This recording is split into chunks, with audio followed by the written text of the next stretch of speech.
My brother got me excited about aviation. From there, when you decide to do something, you jump in with both feet, or I do at least. They wanted to do something more. The concept of building something wrapped around World War II aviation. I think that I've always wanted to build a museum. From an early age, 6 or 7 years old, all I wanted to be is around these World War II airplanes. It's amazing how much goes on behind the scenes here.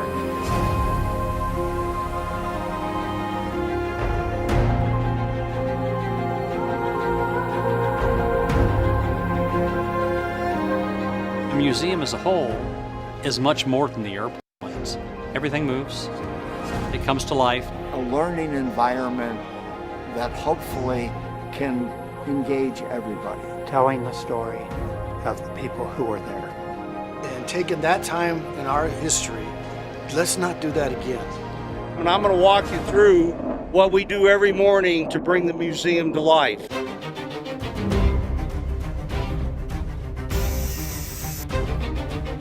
To see it and build it, and then I think in the last 2 years watch it actually blossom and flourish. Well, there's a lot of museums that are bigger, and I go, absolutely. I mean, there's huge museums, but they're not better. I mean, you take these things that have been sitting out for 40 years in the elements or underwater, you restore them to flying condition using a fair amount of actual parts. My dad's business went from a couple of guys that were barely making it to a pretty proficient restoration shop, if not the #1 shop in the world, really. We would say, hey, this is what we need to do, because if not, it's going to take us 6 years to build that project. So it's quite a feat to restore these airplanes to flying condition.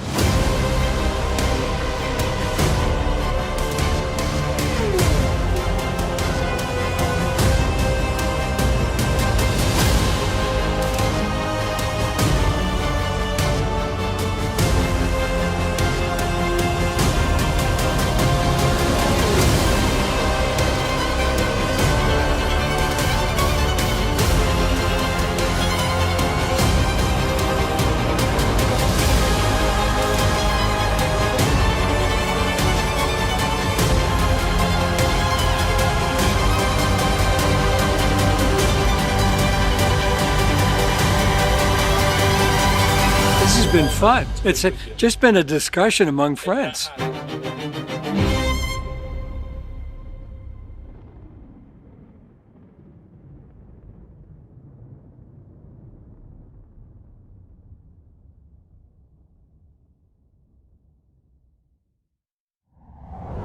The bomb exploded right in front of us. So the Lancaster really was developed as a bomb-carrying machine. The most produced American military airplane in history. It's just such a rewarding airplane to fly. You just want to get back in it each time. Bombs away!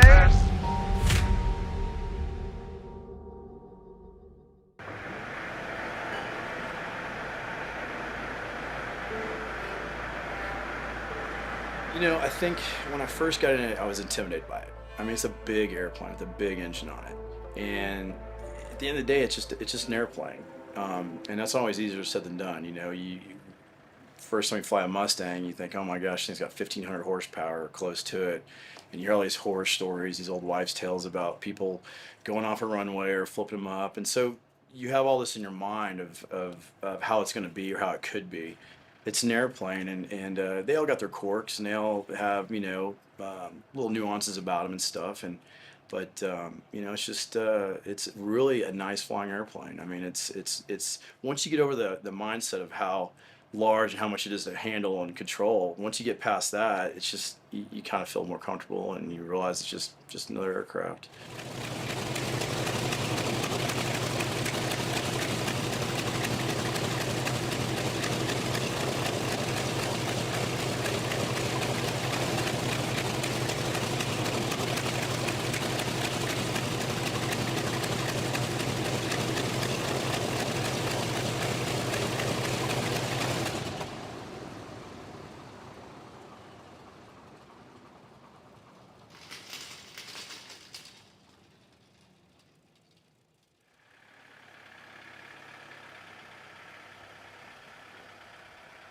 So we just did an engine run and we're changing hose, and that leak is fixed, and now we've got an O-ring that's bad.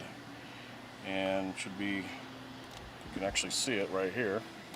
Got blue corrosion and stuff, and a hard as a rock O-ring. So hopefully, new O-ring, 2 new O-rings, and we're back in business. The main hydraulic line off of the pump going into the system on the airframe. So without that, you've got no aileron control, that kind of stuff? Yeah, no landing gear, no flaps, no speed brakes, everything. That will spoil your whole day. We don't like that.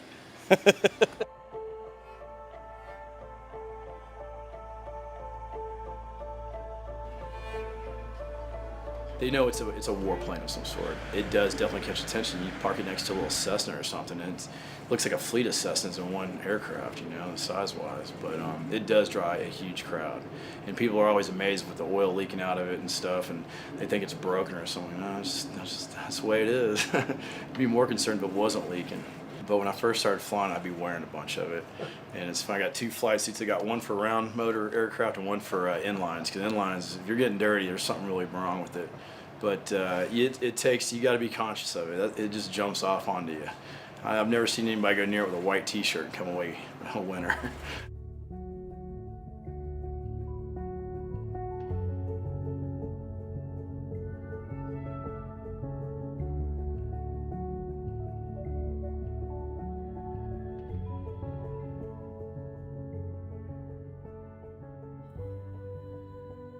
First thing with a pre-flight on most aircraft, a lot of people, you say it begins when you walk out towards the airplane.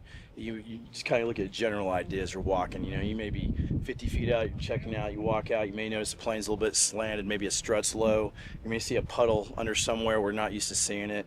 Maybe something just doesn't look right. Maybe a ground vehicle might have bumped into something. So it really, to back up, it starts when you walk out to the plane. You just kind of get a general look at the aircraft. But as you get more close to it and you check the cockpit, you come down, and where I usually start back here at the back of the wing, just looking for general condition of the aircraft. Some aircraft have a more complex flap system that's exposed with hinges. This one doesn't. Everything's sealed up, so we can't really check anything up here in the gap or the controls. Wings are typically folded. With it being folded, we can't really exercise the ailerons so much. We got a little bit of movement, but not full movement. If the wing was down, we'd, of course, any ordnance, in this case, it's fake ordnance, but you'd want to make sure everything's on there nice and tight. You don't want anything coming off the aircraft in flight. Make sure nothing looks out of place. If you saw some real shiny metal somewhere, that might tell you that something's getting scraped on and binding up that it's not supposed to be. So, there's nothing, just kind of a general overall. And as you fly it more, you get more used to it, you might be more likely to see something, whereas if you just start flying, it may not look too odd to you. You got a little switch down to let you know when the gear's down or the wings are fully spread, and it lets you know to stop the pump from coming down. That switch tells you that the wings are down and locked. It's telling the mechanism that it's down locked. So you'll walk around over here, I'll show you something else. So you got this red dial that sticks out, this rod. This is a second part. So when we lower the wings, when we spread the wings, it's a 2-part deal that we operate in the cockpit. One's a handle that you put down, and that activates the hydraulic system and the wing spreading. So wings will come down. Once they're fully spread, there's another lever that we have, and it folds down. When it folds down, it retracts this pin, and that lets us know that we've locked the mechanism.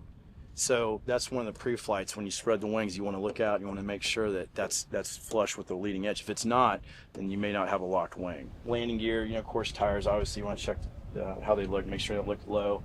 The condition of the tires, make sure there's not any damage to them. Walking up to it, you've got big wheels, big fairings here. And this one's pretty tight. You'll notice the other side's got a little bit of slack in it. But just a fairing, it's not, you can actually fly these without it on there, but you wouldn't want one coming off in flight. So it's something you definitely want to make sure it's affixed to the aircraft properly. General condition brakes. You can see a little gap there. It's probably kind of hard to see, but there's a gap right in here.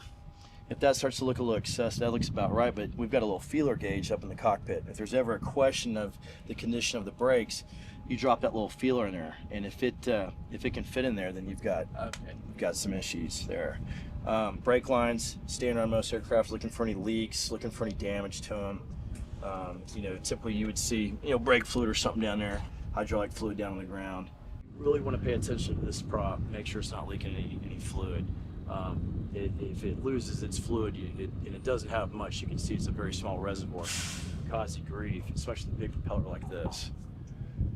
Looking at that, looking back, you can't really see engine too well because it's really recessed on that cowling, but just kind of generally look. See if anything looks out of place or looks abnormal, maybe a lot of oil somewhere, maybe something that looks really clean could also indicate that maybe a push rod tube is backed out or something's come loose. So seeing something really clean in this situation is probably not such a good thing unless they just worked on it. Cowling, general condition of it. When you look under here, you can see the red lines line up because they've been doing some work on it to make sure they got the cowling locked down properly, and that lets you know it's in line with the red lines, that you're good there. Rudder, big rudder. Just checking for the free movement of it. Make sure you got full motion of it. You got some hinge points down here. Just make sure all the hardware's in place. You see the castle nut there, the hinge. Just kind of making sure everything's where it's supposed to be. And obviously, you can't really pre-flight that high up there unless you got a ladder. But if everything's moving pretty smooth, and there's nothing to give any indication that something's wrong, it's probably all right. But just check what you can check where you can check it. Way back at the very beginning, Douglas was branching out, trying to get as much utility out of their aircraft as they could. You had your radar operator and your ECM people were in where we were sitting, and all the equipment was in the back. Now, the aircraft that I flew, that was kind of a hybrid between the two. It had the equipment up there where we were sitting, and the radars that were in the back, and they did that. Now, but other times, at other configurations of it, they had the pilot, co-pilot, although I really think that the co-pilot was really a radar operator. I haven't confirmed that and don't know. And then you had two operators in the back, this is ECM. So they had that version and different variations of it. But now they had the version of where they had the big canopy up there, and the radar operator sat behind the pilot, and that was the APS 31. That's what I was trying to get, APS 31. And I flew, that's the one that I was flying off the coast of Santa Monica. You sat back there. So you had all of this big glass around you, and but it was tinted. But your radar had just a protected scope. And the only way to keep it where you could see is you had to keep your face in there, which cut the light off. And now you talk about the turbulence, that just beat your face up. You get the bumping. I've been black and blue across my nose and up my forehead, but that was not very often. That's if you got pretty much low stuff. So I was going to say, if we do have an off-field landing for whatever reason, I'm going to set up. We got plenty of open fields there. It should be a non-issue if we have to go on the grass. The gear's going to be up, so we're going to slide it in. It'll probably come stop pretty quick. The thing I want you to do is just start getting out. If for some reason we end up incapacitated up front, don't wait for me to get you out. If I'm an ability to get out, I want to come help you guys get out. But start getting out of the airplane. The big thing is you got a big drop right here. You don't want to survive an off-field landing and hurt yourself getting out the side of the airplane. I mean, obviously there's fire, smoke, whatever. It's going to probably get you motivated a little bit quicker than if it's just a bunch of dust flying around. But just start getting out. I'll do the best I can to come help all y'all. Whoever's the most able-bodied assist would be you. Start getting everybody out. We're gonna go for about 30 minutes. We'll just do some gentle stuff. Nothing too crazy. Some wing overs. Have a little fun with it. I don't know what it's like right now, if it's smooth or not. Hopefully it's pretty smooth for us. Got some 6-sacks over there if anybody's feeling a little ill. Don't be embarrassed. It happens. It gets bumpy from time to time. If anybody needs to ask me anything or got something pressing, an issue, whoever's got any one of these two headsets, just tell me, hey, Mark, we need this, we need that, or what's going on. This handle right here, you see that handle that he just shut, that yellow one right there? It's mounted right here. All you do is you pull that handle down and just push the canopy up if you have to get out. Okay. We already showed you the emergency releases and all that, but I always like to show people that again just in case. Yep. All right, here we go. Okay. Don't anybody get sick and throw up my airplane. No, we'll try not to. This is such a fun airplane. I'm actually jealous y'all are going and I got to stay on the ground. All right, see y'all in a bit. Don is wearing his lucky flying gloves from days gone by and has spent many hours on Sky Raiders. Can you tell us a bit about what you did? I was in electronics. I flew the countermeasures, ECM, and the radar. And Douglas Aircraft had got the planes from the Navy and had modified them for certain antenna designs, and that's what we test flew, is if this antenna would be correct for what they were wanted it to do. If I flew up in this position here, I was flying the radar position. Otherwise, in the version that we had, you sat back and the bilge was back there, and it had a little old tiny window that you could look through if you unzippered it, but you kept it zippered up because your scopes, you needed to be able to see them. You couldn't with the light. So what sort of aircraft was this? Early warning radar that you were working on? No, although this model was an early warning, but they had a copy. That's it.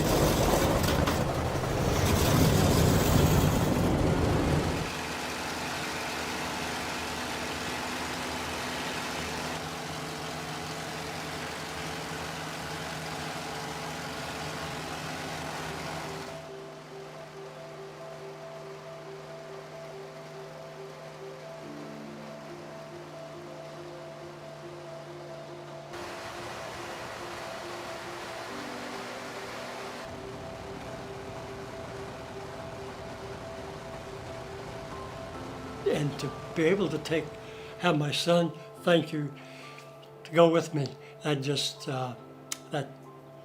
made my day.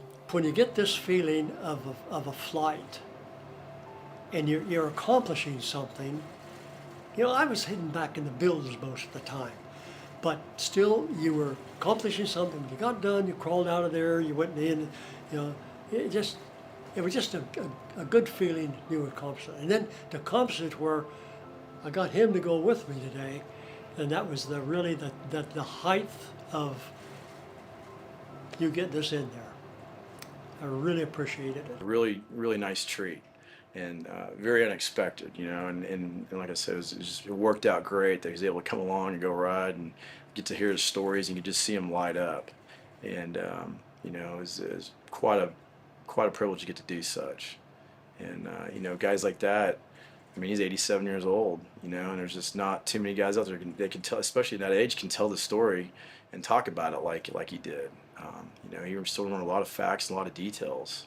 And he obviously still has a special place for him. He's still, enamored by the aircraft, and that's really special.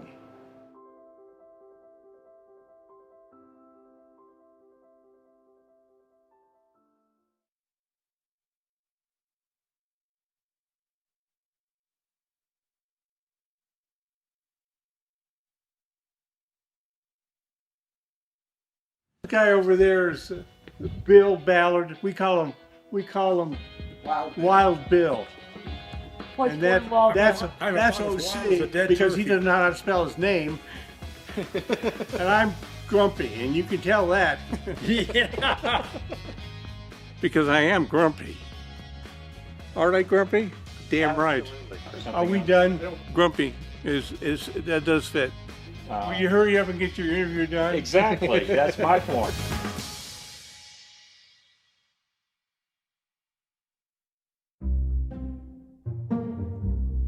And in art, we don't care about art. No. I'm the part-time guy. So I still have that thing that gets in the way during the week called a job, where the rest of these guys don't have a job. And then we got everything that we can't do, he can.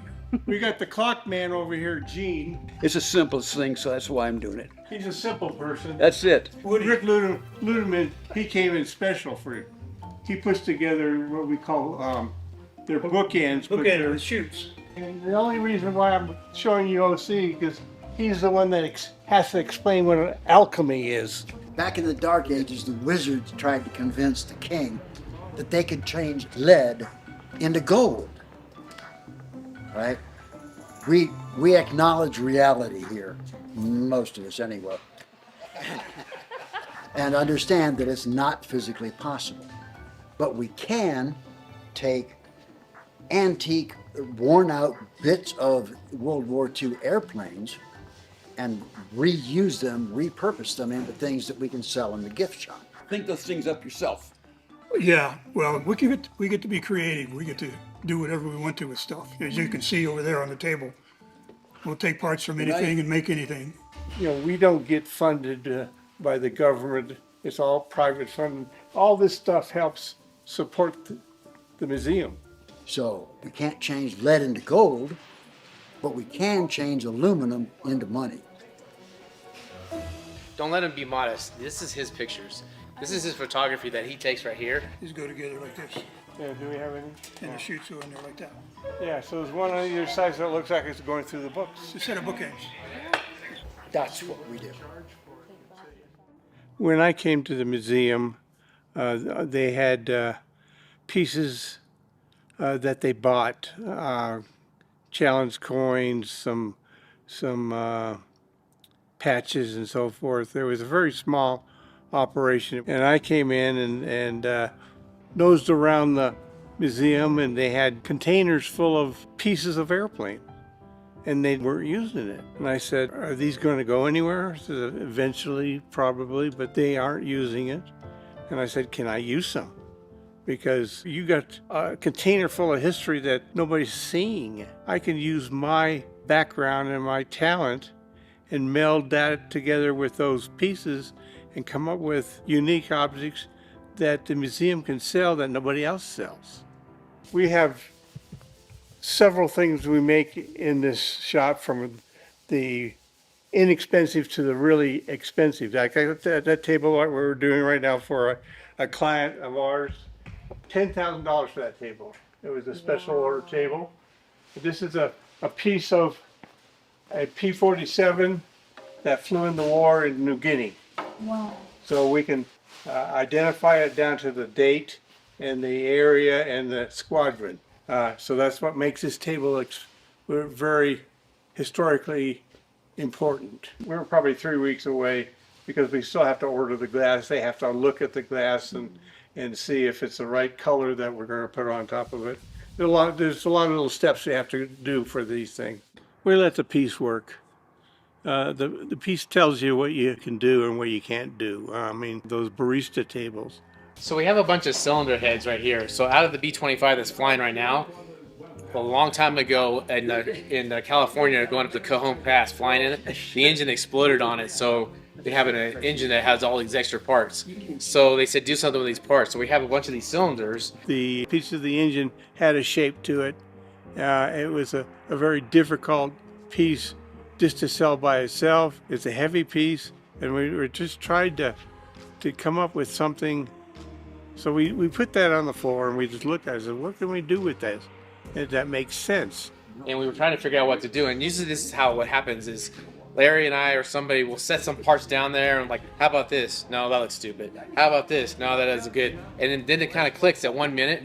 We'll set something up there and like, that's it. It's always better to incorporate it into something that they're going to use. And we came up with a barista table. Art and I came up with a shape that would bring focus to that piece. So what we did is we kind of, out of MDF board, chipboard, we kind of mocked this up. And then I have a friend of mine that has a plasma cutter, and he cuts these out for us.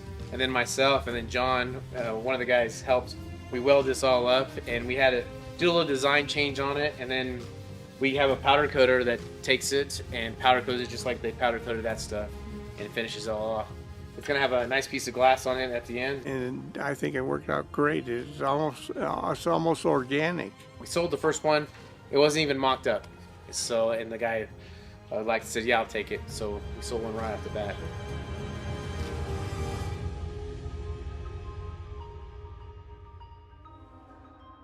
Came up with this idea. This isn't bots, so that we have a guy that plasma cuts these pieces out. So we have a B-25, we have a P-38, and then we also have a P-47.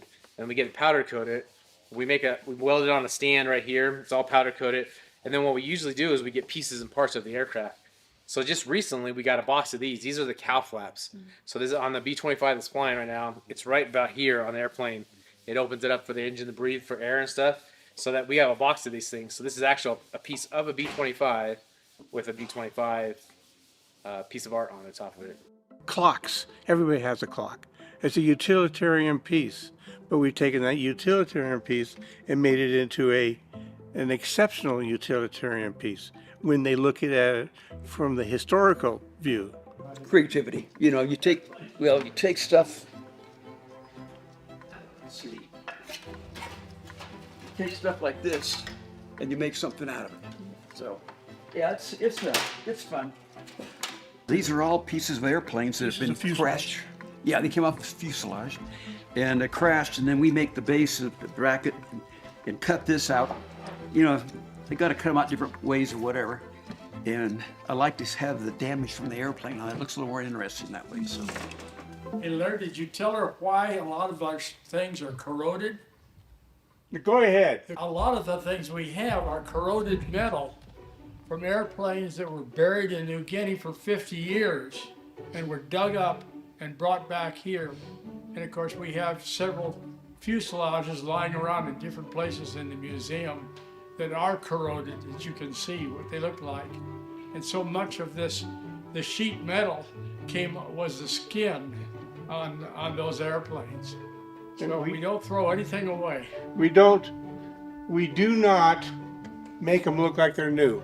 That will ruin everything. It's history. And every time you take a little bit off of that, you're taking a little bit of history off. And so everything we try to keep authentic. Some of them are you'll have to work on, but it's important to us to be real. Interesting enough, there's the feet on the bottom here. So that was this piece right here. These are plasma cut, and it's the same piece on here. So interesting enough, we just drew this out on a piece of paper, him and I, one day, because we needed a base for some spark plug holders. We made this out, and now that we use this thing for everything. We use it for the clocks, we use it for the 50 cal mounts, we use it for the feet, we use it for a bunch of stuff, and we just have a guy that cuts those out for us. We probably made 2,000 of those.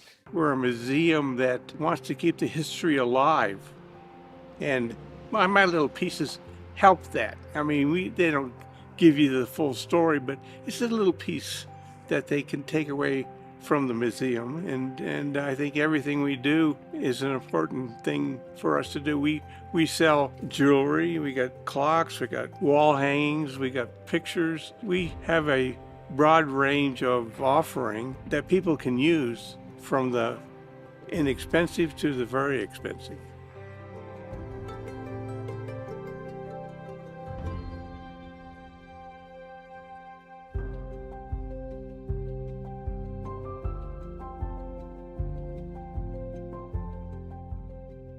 Well, the earrings, everybody offers earrings, but not anybody offers earrings that have a history to it. Everything has a history to it. It gives a new value. It's the most unique piece of jewelry you're going to have that you can use as a piece to talk about when you're wearing it. I think it gives the person joy to do that. These are a couple of exhaust pipes off of our big B-25 Mitchell bomber. And then the ring is a bearing off of a propeller cam. That cam is what turns the pitch on a propeller. Wow. And so we put things together that are very unlikely. This is the cam that you're really looking at. Wow. And that ring would be there's the cam right that bearing came off of. So we put a piece of plastic, plexiglass in the center of that, cut a hole in it, and put a 3-inch clock in it. We have one in the gift shop that's up already made out of that. I can contribute to the museum's goal of making sure that our history doesn't die. And that's what Bill's doing here. He is building a vision, and I'm on that vision. And I'm happy. Oh, I can't say that. You're grumpy. I'm grumpy. We love outrageous stuff. We're always looking for ideas. All of us come up with different things, and I like to talk to the guys about, now, do you like this, or do you like this, or shall I not do that, or shall I do it, or, and that's the fun we have here. Yeah. That is important. We do have fun. We have a lot of fun. For old guys, we have a fun time back here. My wife has been a extremely important part of the gift shop. She's the one that buys all our pieces that we sell, shirts and hats and stuff like that. She controls all that. I'm in the end where we offer stuff that nobody else offers. That stuff I do in conjunction with what we buy from other sources is a good mix, because when you put them all together, it adds to the value of the other stuff we're selling. You know, I got a $10,000 table sitting up there next to a $25 hat. I mean, they're not going to buy a $10,000 table, but our other stuff becomes unique to them. You know, as part of an experience. What's the favorite thing that I've made?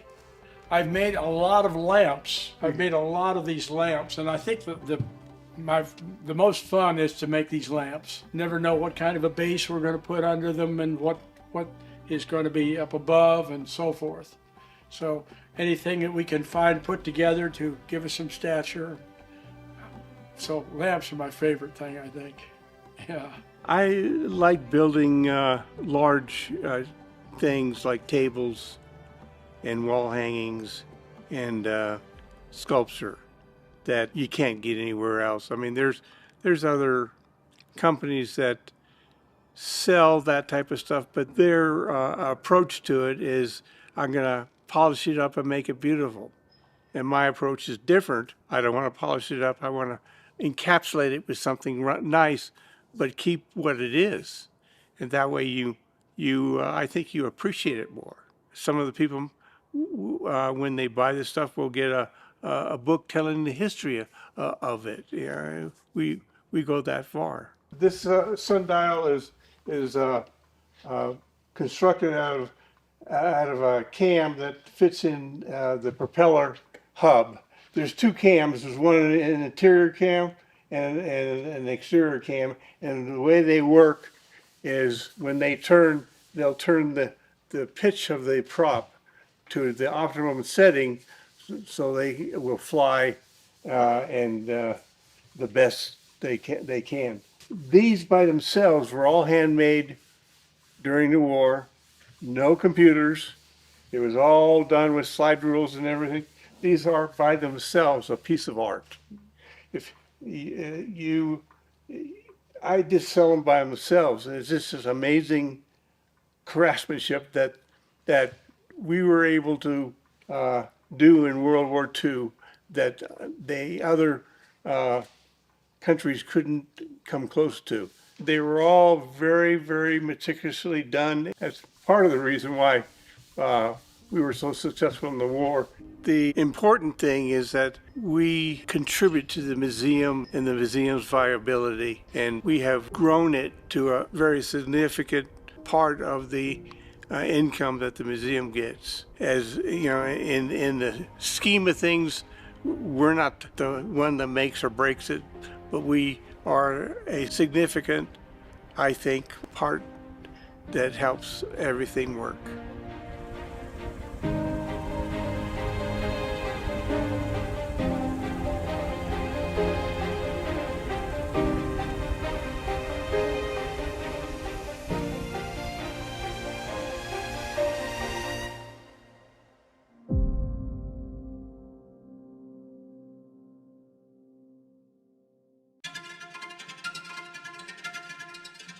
You don't know what fear is until you experience this. I'm telling you. I knew that airplane inside and out.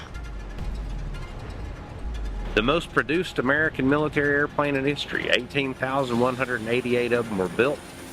Everybody wanted to be a pilot, but we had to have bombardiers and navigators. The Liberator went on, of course, to become the great strategic U.S. Army Air Force bomber. Now this is your place. This is where you'll serve America best. Young men of America, your future's in the sky. Your wings are waiting. The first day we were there, of course, we were unpacking and making preparations. And that night there was an air raid. Once you see England That's when all the chatter starts. That's when the gunners start yapping. Did you see that? Did you see that? I had two waist gunners. One was 17 and the other one was 18. He came up to me and said he was praying all the whole time. We realized that this is not all going to be fun. My father flew the B-24 out of Italy. His plane crashed May 29th, 1944. I was like 2 months old when he died. I think that there are men and women who have served our country and they fought and died for our country. I think this airplane is a testament to them. I'm just the one privileged enough to get to sit in the seat and actually recreate what they did for our country.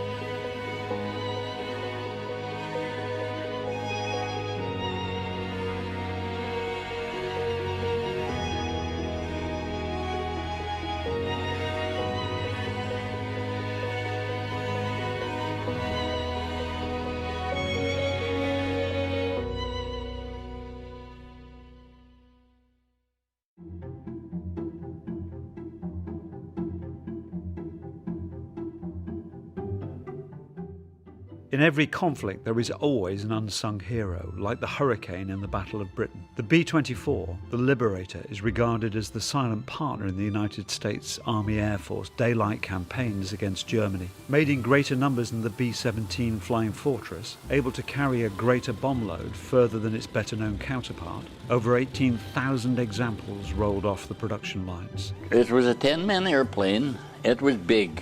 It was almost like a little house.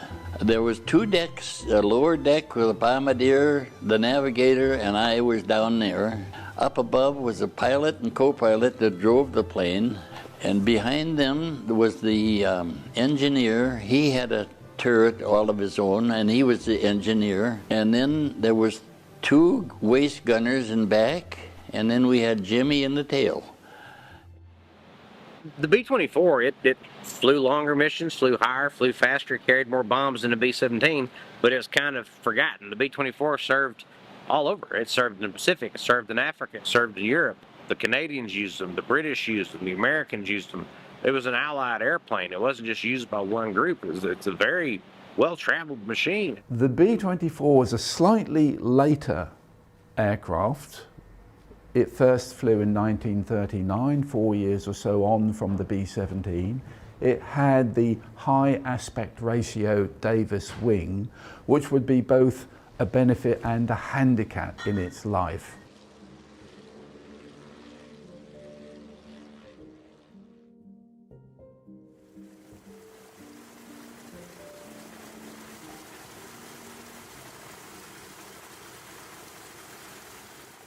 The Liberator almost didn't exist because at the beginning of the war, the American authorities approached Consolidated to build B-17 Flying Fortresses. Reuben Fleet, the president of the company, and some of his executives went off to have discussions and then decided that they would come up with their own bomber.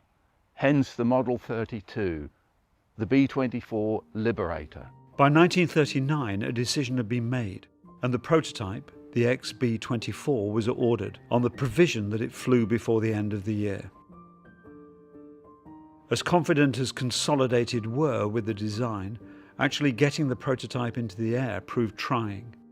The concept was simple, but the engineering advanced, and she finally took to the air with just 2 days left on the deadline.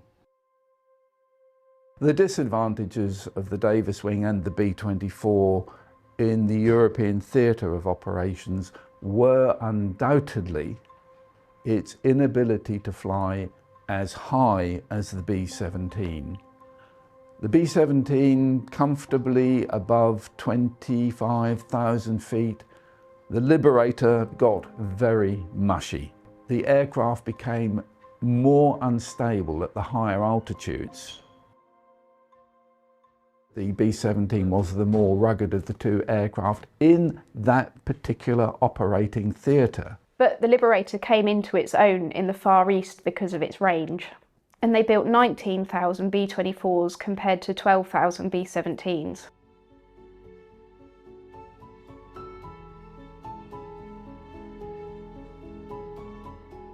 The earliest liberators were bound for France, and after the fall of the country, French orders were transferred to the RAF, who were struggling to develop a modern long-range bomber. The earliest examples, the A model, had a simple glazed nose with a single machine gun.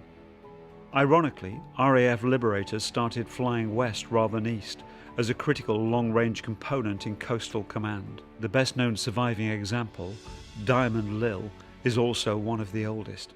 Diamond Lil started out as a B-24A. She was laid out as a B-24A with an American serial number. It was never actually on the airplane. The French purchased the airplane and then it was going to be completed as a French bomber. The Germans overran them. The British took all the French orders for consolidated aircraft. So the airplane ended up being an LB-30, which is nothing more than the British designation for a B-24A. Basically, the only differences were the radios were British radios, and they had a different caliber machine guns. The other minor differences, like with the way the heaters worked and all, but essentially it was the same airplane. Perhaps an unsung or almost forgotten activity of the B-24 was its first introduction to combat, not by the US Army Air Force, but by the RAF. And the Liberator made a significant contribution to the victory in the Battle of the Atlantic. And during the course of the Second World War, Liberators sunk more U-boats than any other Allied aircraft. An amazing feat.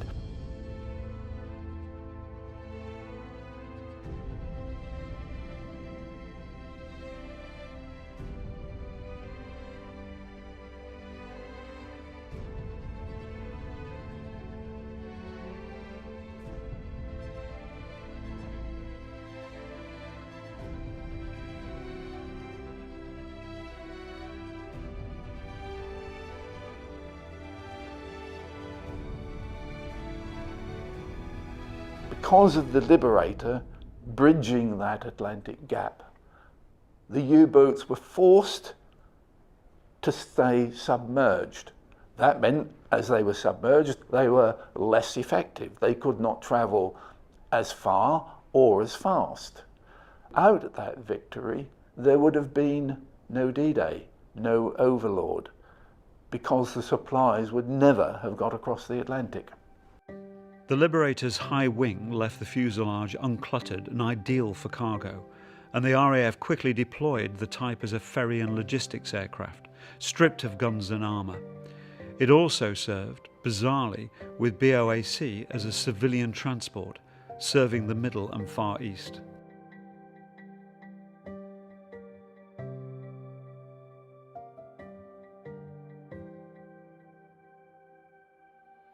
At Ford's Willow Run, near Detroit, manpower shortage had early become a problem. From its overworked, trackless trains to its assembly line, the need for workers had risen sharply.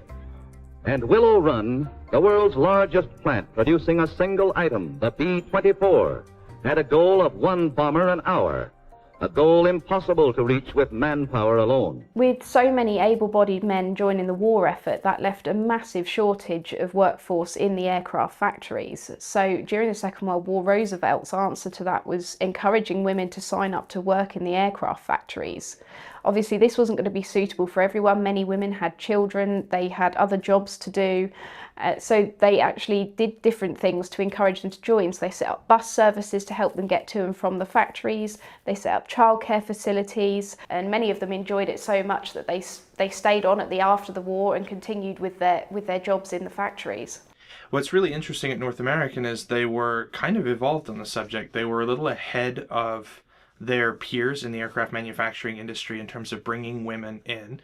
Certainly they were ahead of Ford in terms of thinking of what women's capabilities could be on an assembly line. But what's really interesting is we've come to know Rosie the Riveter as this pop culture icon and this person who built airplanes during the war as being a sort of character type. It's fascinating to me that even at peak employment, women only really made up between 31 and 39% of the workforce in aircraft factories around the United States. Ford pays tribute to the women whose help made it possible, to American women everywhere, whose valor on the industrial front has sped the day of victory. staunch were our modern women as they answered their country's call, and in the uniform of the WWII and other services, released thousands of men for duty at the front. By 1941, the US government realised that simply leaving B-24 production as a private concern would not fulfil the sheer volume of aircraft that were required. Thus, the Liberator Pool program was formed, with subcontractors not making components but entire aircraft. This meant in total there were 5 manufacturing bases: Ford at Willow Run, Consolidated at San Diego and Fort Worth, Douglas in Tulsa, and North American south of Dallas.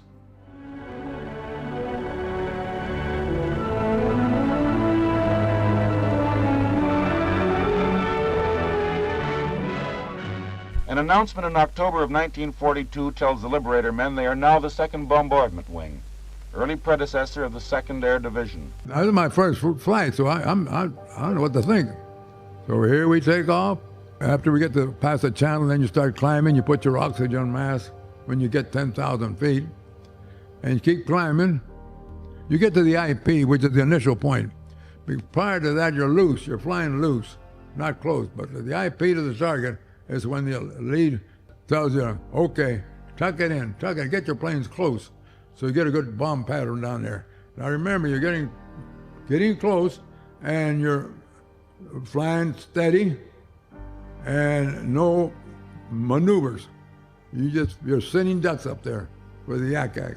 And sure enough, we were close to the front. As soon as we got near the target, here comes these shells. So the average age of the air crews operating the B-24s was between about the ages of 18 to 24. And then the ground crews went slightly older, so they could go from anything to about 20 years old right up to 40 plus years old, with some of the older and more experienced crew chiefs. We had the sheep line suits just like the enlisted men on the airplane. And we had the sheep line boots, so, you know, and we just stayed. If it rained, and it did a lot, that was a normal thing to expect. Now, some of the crew chiefs built a little hut down by their airplane and put a little heater in there and used surplus oil, and some of them stayed in those huts rather than go back to the barracks. It's warmer in there because our barracks only had one coke-fired stove right in the center. Unless your cot was by that stove, you had to use all of your blankets to keep warm. We lived in Nissen huts. We had 2 crews of officers, 8, to a Nissen hut, which is, we call it a Quonset hut. Concrete floor. The British had a coke stove, which was about 12 inches across, and the coke ration was 1 wheelbarrow load of coke per hut per week. Well, that might give you about 2 hours of heat if you were clustered around that. You adjusted to what you needed to do. In the summertime, it was nice because the days were long and it was daylight for a long time.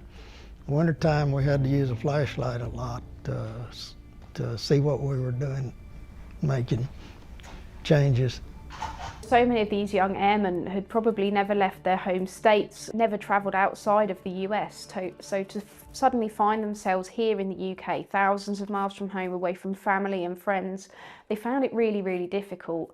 Obviously, you've got the main difference being the temperature and the climate here in England compared to some of the southern states in the US. It was a cold, penetrating damp that a lot of them have never experienced before. And it was so different that when they first arrived in England, when they came off the troop ships and the aircraft, when they landed in the UK, they were actually given guidebooks to tell them a little bit about England, how to act and everything else, because we also were very different in the way, in race as well. We were a much older country, we've been here for a lot longer, but we were also very behind the times, especially here in rural East Anglia. It was very difficult when they first arrived, and they had to overcome those differences quite quickly. As the Second World War moved on in 1942-43, there were 3 main air divisions in the UK. The 2nd Air Division, based primarily around Norwich, Norfolk, England, was a B-24 Heartland. The first day we were there, of course, we were unpacking and making preparations. And that night there was an air raid. We realized that this is not all going to be fun. We always thought they'd come back, but on the very first mission, which was to Berlin, 2 airplanes of my squadron didn't come back. And so that night we knew that, you know, this is real business over here. It's not just training flights. You don't know what fear is until you experience this, I'm telling you. We're flying off this guy's wing, and he gets a direct hit. And after that, we drop our bombs, but we carried 6,000 pounds. The B-17 carried 5,000 pounds. And now the heavy bombers are soon to be stood down. On the first mission in 1942, 20 Liberators reached their target and dropped 50 tons of bombs.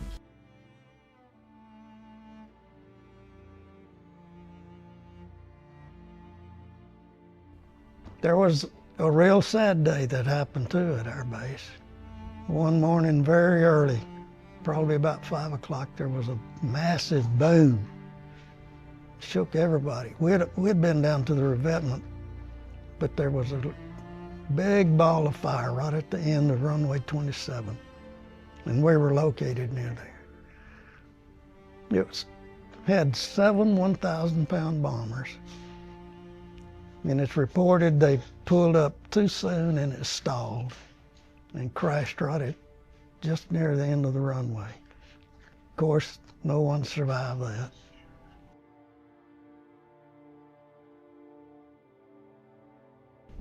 Some of the bombs exploded too, so it was a big crater. But I went over later that morning to see what happened.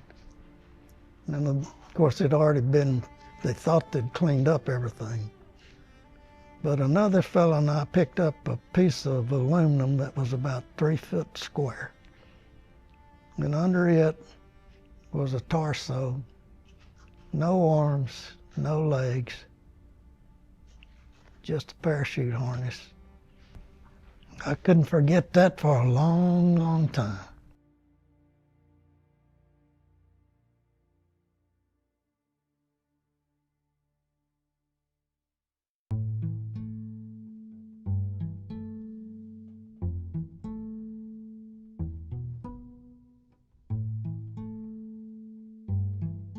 So this B-25 Mitchell came to us in 2017. It was originally part of the RAF Museum and based down at Hendon in London. We had to go through a bid process to put forward why we should receive it and what we would do with it and how we would keep it. And then all those bids were looked at by the RAF Museum, and seemingly the best bid was rewarded with the aircraft.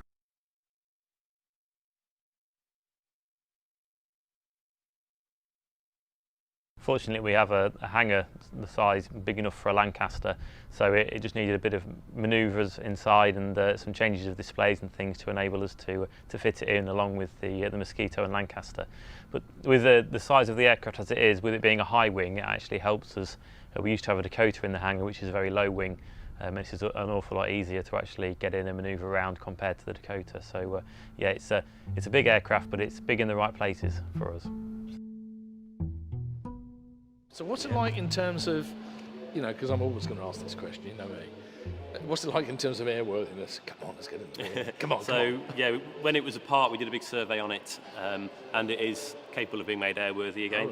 Oh, really? So it was, I'm going to say this, it's an obvious fact, but it was airworthy until it stopped flying, and then it was literally just straight into a museum. That's good. So it's not been too badly tampered with. When it's been taken apart, it's been done quite sympathetically because it was moved to Hendon, and of course it moved from Hendon to here. Yeah. So the engines need replacing because with radials, with propellers hung on them, knackers the bearings in the back of it. They're common as muck though. Yeah. Right, Cyclones? We found 2 out in Canada right. that had been put into transport crates. So we bought those and sent those straight for overhaul rather than disrupting these. Yeah. We found somebody relatively local who had actually got some propellers in his garage. We no bought way, those. really? Yeah. We've been managing to buy up parts here and there, wheels and tyres and various things for her. The biggest problem we have is internally she was stripped out for the training that she did. Yeah. So we're looking for all the bomb aiming equipment and the rear turret, if you want to call it a turret, gun emplacement we need as well. So there's a few things we're trying to get hold of. I think the end goal really is to get her airworthy.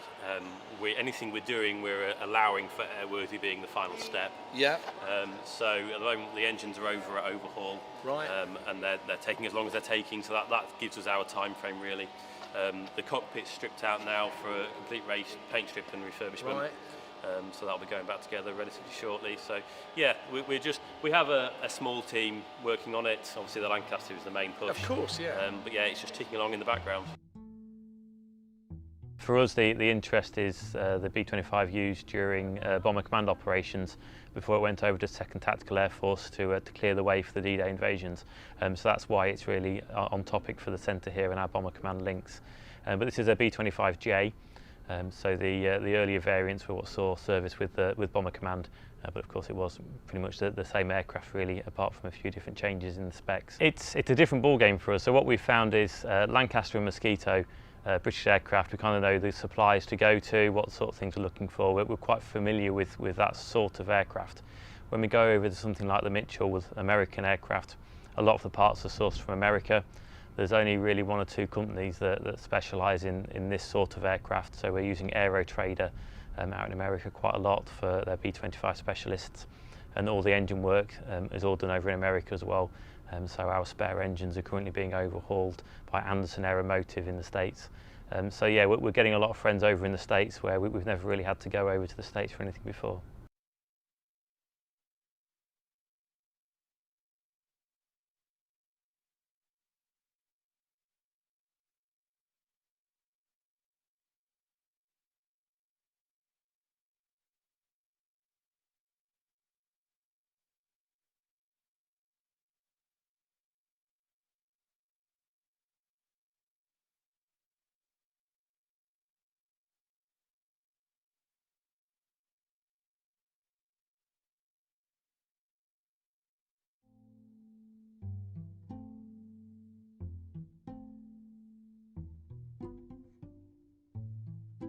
One of the war's most successful tactical bombers. It was innovative in its concept back in the 1930s. It had a tricycle undercarriage, twin engines. It could carry ultimately a vast array of weaponry. They made 9,816 B-25 Mitchells, and it was a plane that surprised its designers, because very quickly they realised that it could serve in a multiplicity of roles.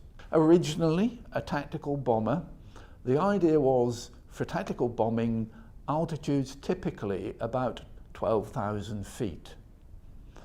But when the Mitchells got to the Far East, and it was the first aircraft in Far East action, not the Doolittle raid, which we'll come to later, but the Royce mission, taking ex-Dutch Air Force B-25 bombers and using them in combat. And the B-25 was part of a shopping list by allies, by the British and by the French and by the Dutch, who were going into America knowing that they didn't have the European capacity to create the numbers of aircraft they would need.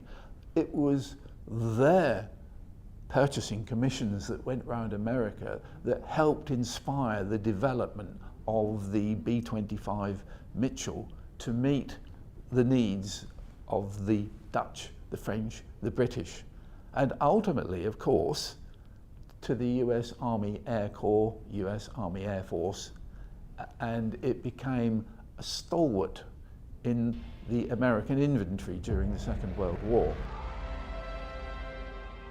The B-25 Mitchell will be forever associated with one famous raid, the Doolittle raid.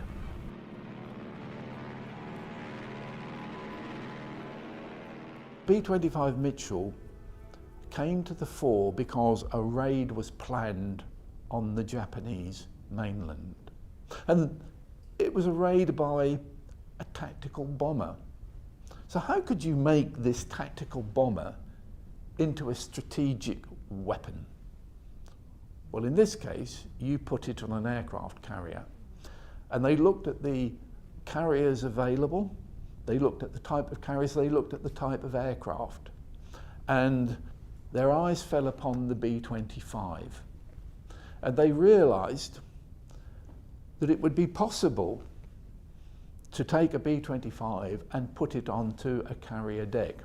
The B-25 crews were selected and went into training landing on simulated carrier decks and taking off from simulated carrier decks. They knew they wouldn't be able to get the thing in to land again. It would be a one-way ticket. And the raid was planned such that the Hornet and the Enterprise, with B-25s on the Hornet, they would go close enough to Japan to launch the B-25s, and then they would strike at targets in Japan. The idea being, of course, a boost to American morale. All the Allies had seen was bleak and dispiriting news coming out of the Far East. The task force got closer and closer to Japan. And then, unfortunately, some 600 odd miles away, it ran into a Japanese picket ship. That picket ship, before it was sunk, got off the message that there was an approaching force of enemy aircraft. The Japanese had been expecting it, but not feeling that it could succeed. The Doolittle raid was a massive boost in morale for the American public. The surprise attack on Tokyo was something that they really felt good about, and they felt that this was going to be their war and they were going to fight a good fight.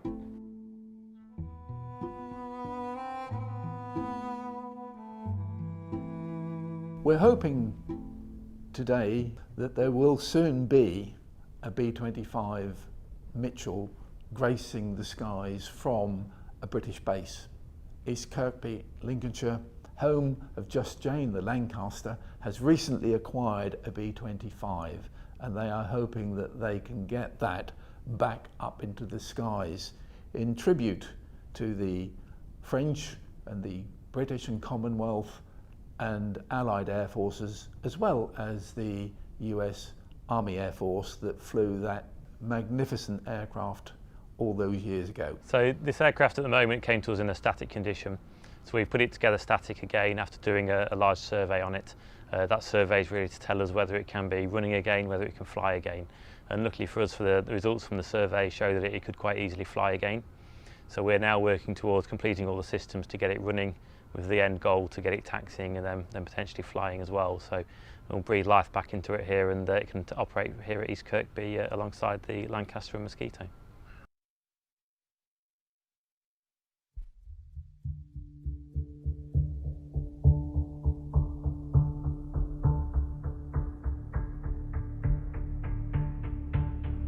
An exponent or exponents of the B-25 in the European theatre of operations were the British, the French, and they used the aircraft as a tactical bomber. And the B-25 followed the American Air Force and the RAF and the Royal Australian Air Force out of the deserts, leaving behind the dust and the sand, and then moving in to overfly the vineyards and the mountains in Italy, chasing the Germans up through Italy and into southern Europe, pinpoint bombing of bridges and railways, at which the B-25 was an amazing aircraft. North American found themselves with a surplus of 800 B-25s as the war progressed. It fell to the US Navy to take up the slack, and the Marines found themselves with the well-specialised, highly proven J version of the Mitchell, the PBJ-1. Some would argue it was the prettiest variant in its flat sea blue, and it proved effective. They carried radar for anti-shipping activities. Post-war, used for radar training of night fighter crews.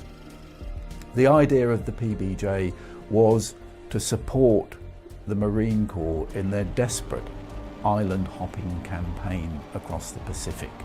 They needed an aircraft that would be rugged and reliable, capable of operating at low altitude and supporting the Marine Corps in attacking enemy shipping, trying to supply Japanese-held islands, or prevent Japanese supplies getting through to support the Imperial Japanese Army and Navy. And the PBJ became an excellent aircraft for that interdiction purpose, taking out shipping and enemy airfields. In the Pacific Theatre of Operations, they realised that from 12,000 feet, you couldn't see anything very much because it was just jungle. Even from its earliest days, the B-25 had been seen as a low-level platform. The very first trainees practiced skip bombing, skimming a conventional bomb off the surface of the sea against shipping, and that proved effective in the Pacific. Targeting a ship at sea was one thing, but trying to pick off low-level targets on land was quite another. To get to your targets, you needed to go low. That took the B-25 into a formidable strike aircraft, going down to treetop height, carrying fragmentation bombs and an amazing punch in the guns that it could be crammed into the nose. They even had the hard-nosed variant where they took off all the perspex and the bomb aimer situation and turned it into a strafer. And in that role, in the Pacific Theatre particularly, the B-25 came into its own. The Mitchell hunted Japanese shipping, and a burst of machine gun fire, 50 calibers, 10, 14, 50 calibers, even in certain instances, a 75mm cannon in the front of a B-25 wrecked Japanese shipping, blew the small, light sampan-type vessels out of the water. It could go in against Japanese naval, Imperial Japanese Navy, and tackle heavily armed destroyers with an array of Mitchells coming in, bursting with gunfire to rake and strafe and destroy enemy shipping. Despite the B-25 being such a joy to fly for these young flyers, life wasn't any easier for them. They were still having to fly over enemy territory, they were still coming under attack regularly, losses were still just as high as any other aircraft crew that was flying at the time. You know, it was not an easy time for these young men. They were young, they were inexperienced, and they were being thrown into the mouths of the enemy on a daily basis, witnessing heavy losses of friends, and some of the damage inflicted on friends as well as just the losses. Life was also not as easy for them on the ground, with the B-25 serving all over the world. Mitchell arrived in great strength in the European theatre and proved to be the proverbial jack of all trades. Initially operating over Italy, it could be found strafing at low level, attacking shipping or in the anti-personnel role. Equally, equipped with the American Nordon bomb sight, it could be found taking the war to occupied Europe in daylight, where it excelled as a medium-level semi-precision bomber for both the American forces and the RAF, with some of those squadrons made up of pilots forced from their European homelands.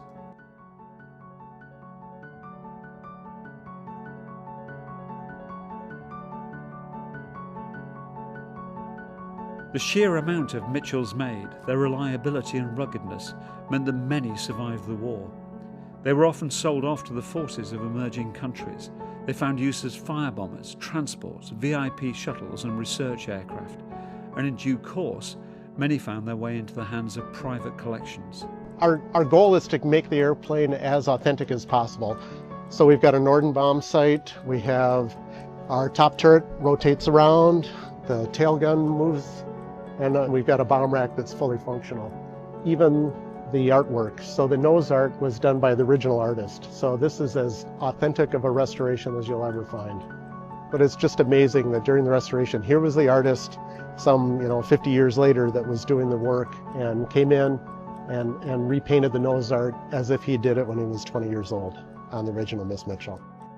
So Miss Mitchell was an actual airplane during the war, after the war, she was actually torn down, and one of our World War II veterans was a member when we got the B-25, and as we were going through the process of trying to figure out what we should call the airplane, we wanted to make sure it was a actual aircraft during the war so we could share her stories.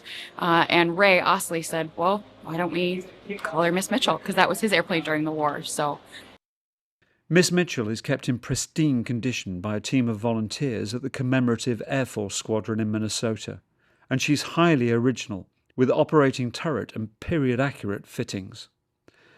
The team, though, are always trying to add to the aircraft's appeal, and they're now in receipt of a rare photo reconnaissance camera. All right, so what we got here is the K-24 camera, and when we got it, it had never been opened since the war, so it was brand new from the war. So this is the K-24 right here, and you can still see it has the World War II era desiccant bags inside of it. And this is the camera itself. It has the... So this is it, brand new from the war, and we'll be putting this back in the airplane this year. So it'll probably be roughly right about here once we get the mounts made up. Yeah, once the mounts are to the side, then she's going to end up sliding down. All right, how does that look right there? That's about right. That's about where it was when it was positioned during wartime. You know, although this glass is mounted from the inside, kind of gives us a little bit of an idea how this is going to go in.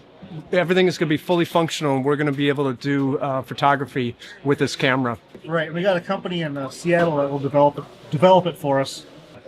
So one of our members made the mounting hardware for it. This doesn't exist anywhere, so he built this off of the original North American plans. And when this gets mounted in, it will actually slide into place, and then it tilts itself back. So this is really an exciting install. Just one of the little details that we're striving to do on the restoration of this aircraft. Oh, okay. Yep. So you made the rollers for it then? Yeah, so I built a little machine, which I don't have here, but I built a little roller machine for it. Bent the two edges here, and then, you know, rolled it into a circle. So this mounts right here, and that'll clamp to the camera. Great. So, all right, so then we're articulating then on each side. Yep. So then these brackets mount like this into the airplane. These pieces, these brackets have to be welded up, and then they get welded to the ring clamp here. And that whole assembly, right, the camera slides in looking down, is bolted into these tracks, which allows the camera, you know, to articulate the pivot. So if you look at these pieces, you can see that these bolts here are not on an even spacing. They're kind of, you got a whole bunch in here, a few more here, and they're really spaced out here. That's per the original North American design, the drawings.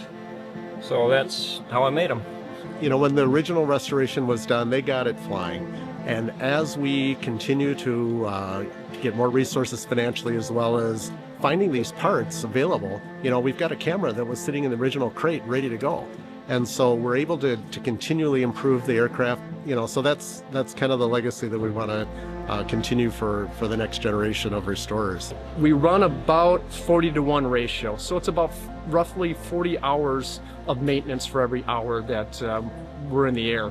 So the maintenance is pretty involved, and it's meticulously maintained. You know, we're really fortunate. We have IAs, ANPs, and everybody volunteers their time. And the amazing thing with this aircraft, you know, it's not all about the mechanics. You know, myself, I do trim carpentry. I'm a home inspector by trade. So that's what I do. So I bring those skills. We have our mechanics bring their skills, public speaking, all kinds of things. There's so many people that's involved to bring any of these warbirds into the air and bring them out to the public eye and the viewing public. I don't think people have any idea. It is not just American museums and flying collections that have acquired the popular medium bomber. In Lincolnshire, Great Britain, 5,000 miles from where it was made, a newly reconstructed B-25 is already making its mark on the public, sharing a hangar with a legendary Lancaster, Just Jane.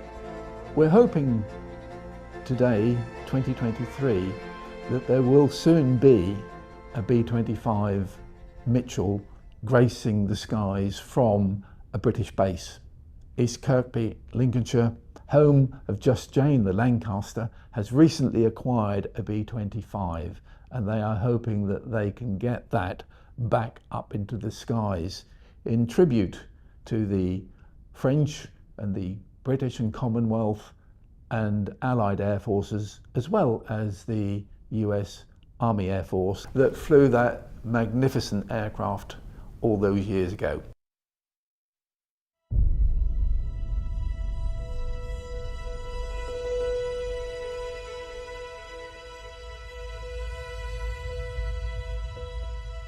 So this B-25 Mitchell came to us in 2017. It was originally part of the RAF Museum and based down at Hendon in London. We had to go through a bid process to put forward why we should receive it and what we would do with it and how we would keep it. And then all those bids were looked at by the RAF Museum, and seemingly the best bid was rewarded with the aircraft. So we received it and moved it here. It was obviously taken apart at Hendon and moved here on trailer loads and then rebuilt here. For us, the interest is the B-25 used during Bomber Command operations before it went over to 2nd Tactical Air Force to clear the way for the D-Day invasions. So that's why it's really on topic for the centre here in our Bomber Command links. But this is a B-25J, so the earlier variants were what saw service with Bomber Command. But of course it was pretty much the same aircraft really, apart from a few different changes in the specs. So this aircraft at the moment came to us in a static condition. So we put it together static again after doing a large survey on it. That survey is really to tell us whether it can be running again, whether it can fly again. And luckily for us, the results from the survey show that it could quite easily fly again.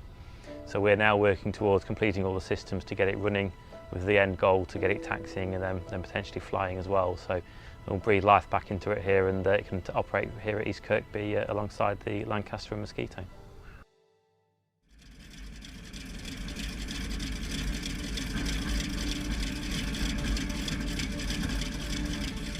With winter months of maintenance and upgrades behind her, it's time for Minnesota's Miss Mitchell to leave her hangar and join one of the thankfully regular mass gatherings of surviving B-25s on the United States Air Show circuit.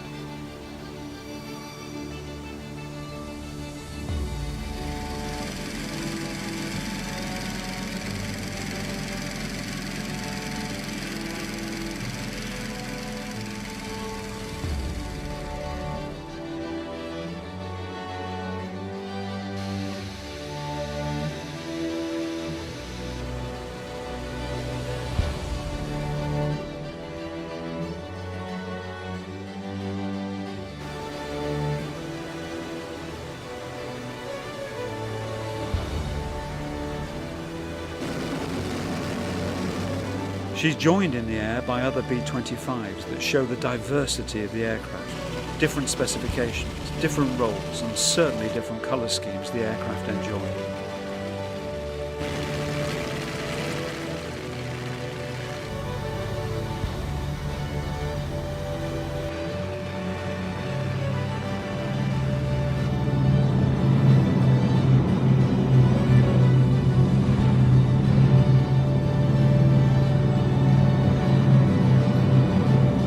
We're here to give thanks to these airmen and their insistence that the American way of life was then and is still today worth preserving, and if need be, dying for.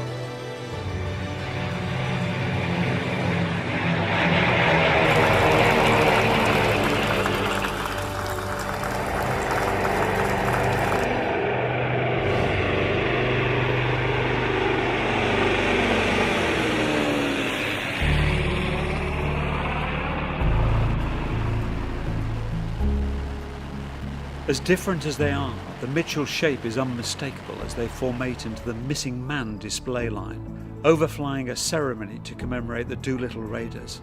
And on the ground, the final survivor of these legendary crews, Dick Cole, Jimmy Doolittle's co-pilot, who, having survived both that raid, service in Burma and Korea, lived on until he was 103 years old. The B-25 Mitchell earned its place in aviation history. From the snowy wastes of Russia to the steaming jungles of the Pacific. To the European theatre of operations, the B-25 Mitchell was there. The voices on the interphone inside the aircraft could be American, they could be Chinese, it could be Russian. It was a tribute to Dutch Kindleberger and the design team that the B-25 served so well and so reliably in so many theatres.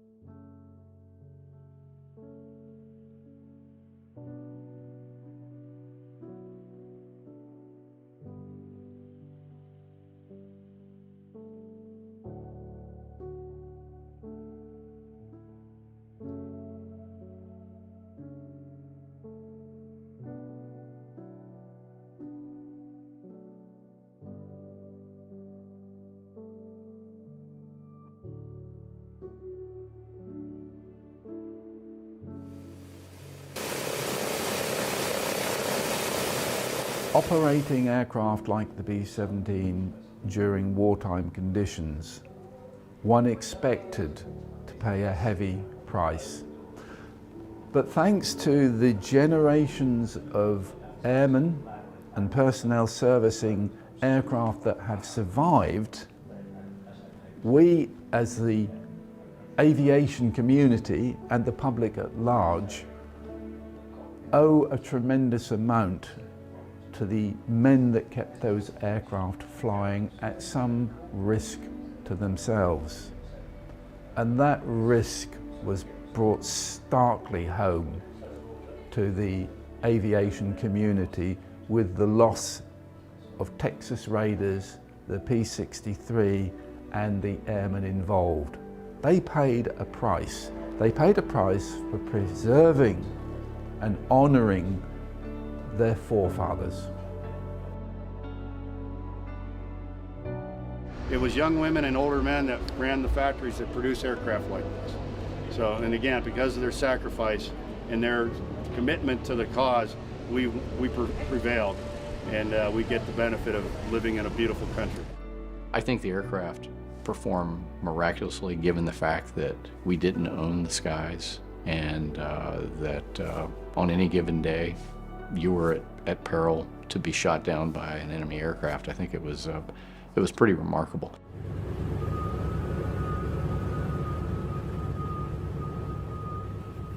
The aircraft was first taken into combat by the British 90 Squadron RAF, and it was a far cry from the Flying Fortress that people recognise historically, because it had a very slender tail, very poor defensive armament, and the operations by the RAF, flying at some 30,000 feet, showed many vulnerabilities to the Flying Fortress bomber.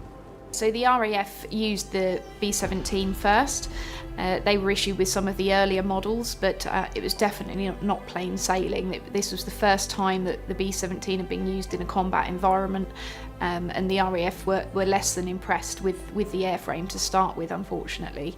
America at this point was far from being involved in the Second World War. They weren't aware of what was needed in terms of aircraft and the defences that aircraft was going to need for bombing over Europe. When the RAF got it, it was not up to the standards of the aircraft they were already using in the form of the Mosquito and the Lancaster.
This airplane was designed by Slide Rule and a committee, and it was a lot of compromise.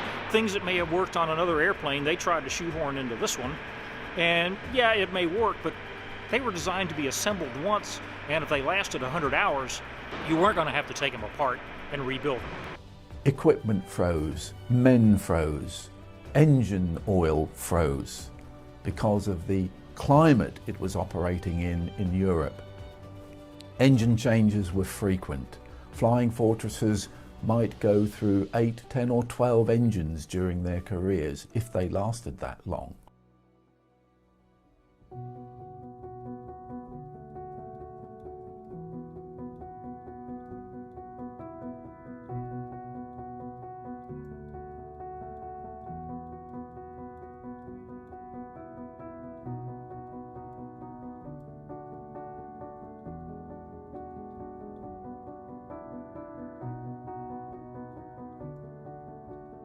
I was a ball turret gunner, and they were short of ball turret gunners.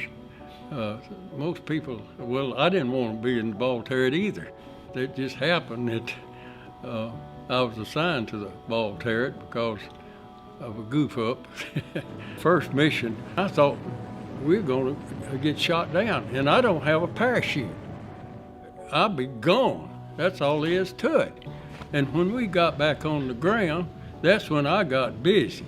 So I went to the supply room and told the supply sergeant, says, I'm looking for a test type chute. I'd heard of test chutes, but I'd never seen one.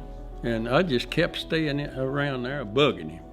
Finally, he says, well, there's a pile of junk out there we brought up from Africa. He says, you can go out there and look through that, see what you can find.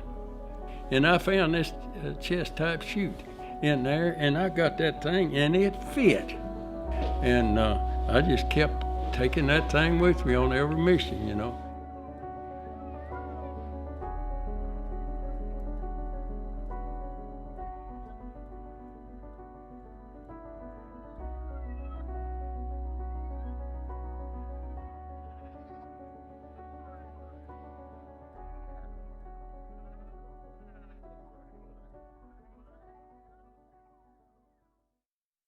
During World War II, there were 13 50 cal machine guns on board the B-17.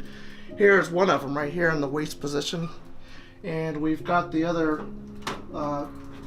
guns throughout the airplane from tail to nose. Now up here is where all the ammo was stored. All the 50 cal ammo would be fed through here, through these belts right there, and into the bottom.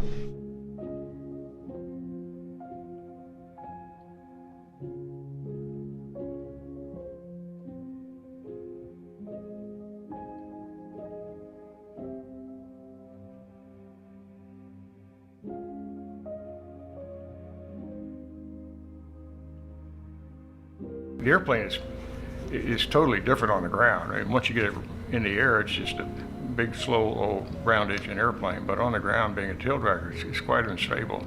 So you really have to be really right on top of it. Obviously, we fly well below the gross that they flew in World War II.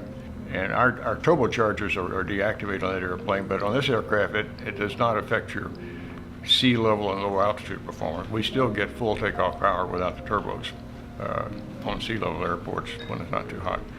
But it's a very slow airplane. You know, it lifts off the ground around 85, 90 knots, depending on how heavy you are. And you're doing good if you can get 1,000 feet a minute out of it. You say you flew in the ball turret. I love the ball turret, as I said. One day. Now I know that wasn't there a height restriction on the ball turret? No, there are some guys are 6 foot. Really? Yeah, Because I'm 6'1", and I've got in this one here, that's and only, he can't close the hatch on me. I loved it because I could get in that turret, turn those guns up like that, and I could see the bottom of the airplane. Otherwise, you had a beautiful view all around it and so forth. I went through gunnery school. I was in the 10th highest gunners there. Did you ever fly in one of the 17s that had the older type that had the tub type turret in place of the Sperry? No. Okay. No, they didn't have any of those. Yeah. Okay. Not even here in the States, but in our training. There's not quite, there is no seat like the nose bubble when you're going down the runway, and it's probably even more impressive when you're coming in for a landing. It's an impressive seat, and you know, we rotated on that first trip going in and out of there, and I had my video camera going like crazy, but you know, it's also kind of fun riding back in the tail, and you can see all the way to the wingtips and straight up to the rudder. It's cold and it's really noisy back there at altitude. Load master. Must be an airport nearby.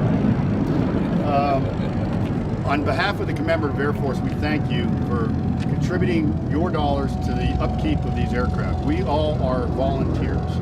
All of our members are volunteers, and all your dollars go to the direct operational requirements of this aircraft, maintenance, and so on and so forth.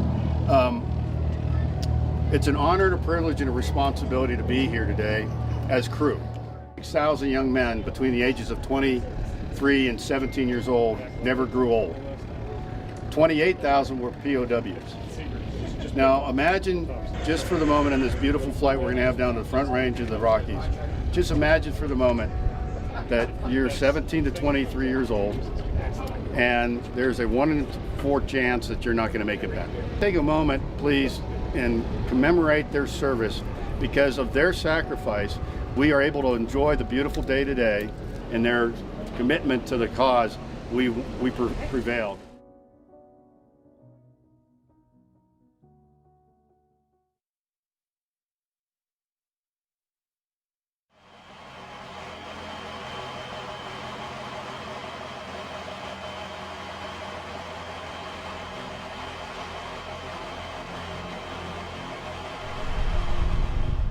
Fifi was built too late in the war to see active service, but she's seen plenty of action since. As one of the world's 2 remaining flying B-29s, she undergoes stringent maintenance and updates across the winter shutdown. She's rolled out into the spring sunshine at her base in Fort Worth for the first test flight of the year, and it's also the chance for one of the senior CAF pilots to get his type approval on the aircraft.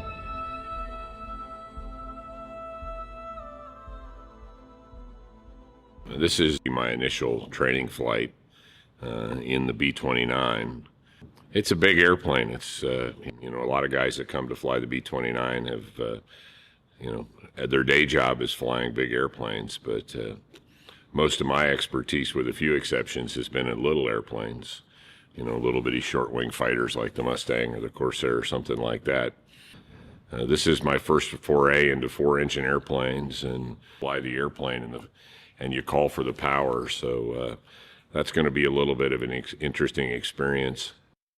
And the B-29 is the queen of the fleet, and you know, 140 some feet of wing. It's a little intimidating, but at the end of the day, it's an airplane, and we'll go fly it. We're just looking to make sure that we don't have any mechanical issues. You know, this airplane is probably one of the most looked at airplanes in the CAF. We do a intense pre-flight, post-flight, and we also do a weekly inspection on top of that. So she's a complex bird, and we just got to stay on top of her. That type of generation engine, that was basically one of the first 3350s developed, and they were not very reliable. You could maybe get 200 hours service out of each engine. Now, this engines we have, which is basically a -95 series, mated with a 26WD rear case and blower assembly. Well, we're just about to achieve 1,000 hours on these engines, and then we're hoping to eventually achieve 2,000 hours total. They're not seeing you're not seeing the load characteristics that they were operating during the war, of course. We really baby the engines, and the way we operate them, we're not basically using max power like they were back in the day. Approach and use, landing and departing runway 16. Noticed airmen, multiple markings and signs on field.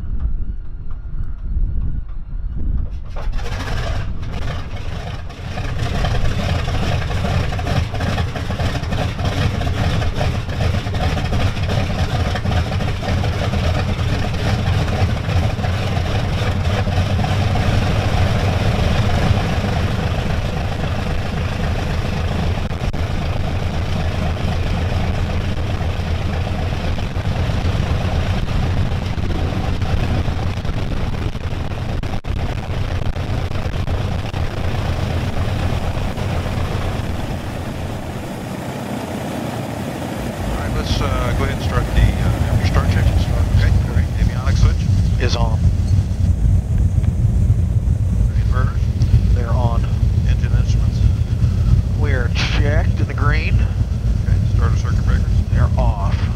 Ladders, still on. Ground gear statement's going away. As soon as I get it stowed, I'll get the chalk and put it in the back. Not quite yet. Wait. Good flight, gentlemen. Thank you, Rick. I can still see it hanging there. So the one in the back is hanging. Yeah, it's still on.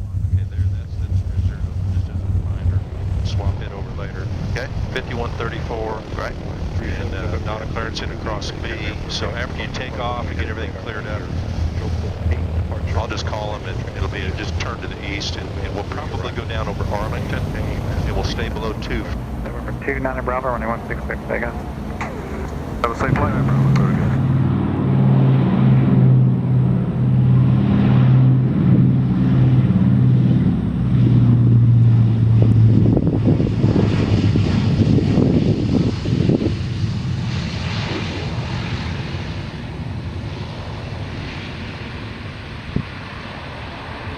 I often wondered if I would ever get in one. I never even got in the whole plane, But anyway, this is something you dream about. I didn't think I'd ever be in one. These were set up to end the war, to carry 20,000 pounds of bombs. And so that's what we were doing over there. It was a comfortable airplane for the most part because it was pressurized, as was not the case with any of the other bombers that we were using at the time.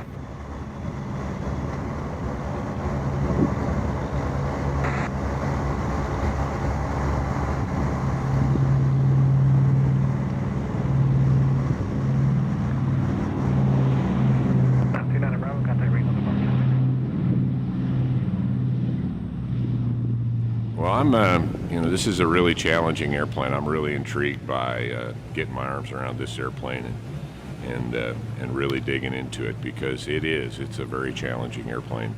I'm quite frankly a little bit surprised by what a monstrous beast it is. And, it's just big and heavy and slow in terms of control forces. So I've got some learning to do before we tame this tiger.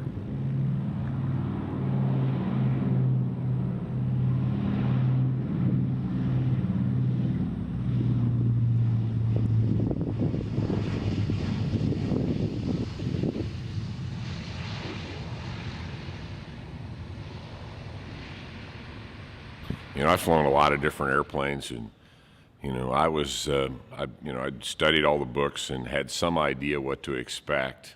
And my instinct from all the airplanes I fly is to hold the nose up and maybe bring it up a little bit and expose the belly of the airplane to use some aerodynamic braking. Well, you just can't do that in the B-29, and if you do, and I did, there's a skid on the back of the airplane, and I just scraped a little tiny bit of paint off of it, but I touched it, so I own it, so I'm going to have to sign the tail skid.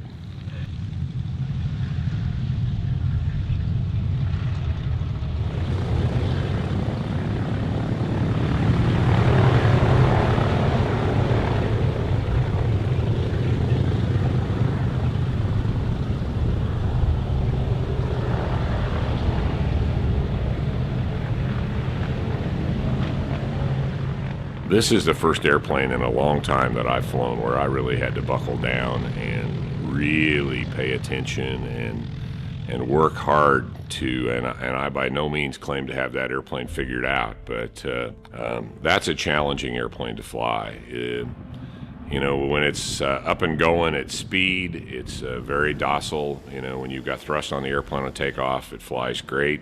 But when you get that airplane slowed down, it starts to become very, very challenging. And the ailerons get real sluggish.